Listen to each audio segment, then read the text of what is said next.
Hey guys, it's Hatters here, just giving you an update on what I will be scrapping next. What you're looking at here is a Transarc Junior welder. So this is the main part of it here.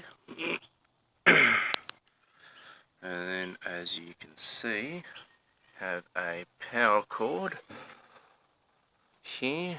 These pieces here will be brass, there'll be copper in the cord of course, so on and so forth.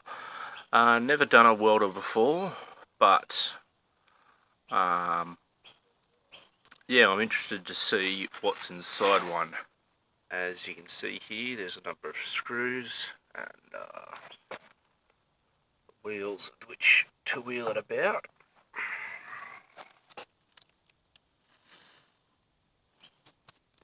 Yeah, so never done one of these before, but I'm excited to see what's inside.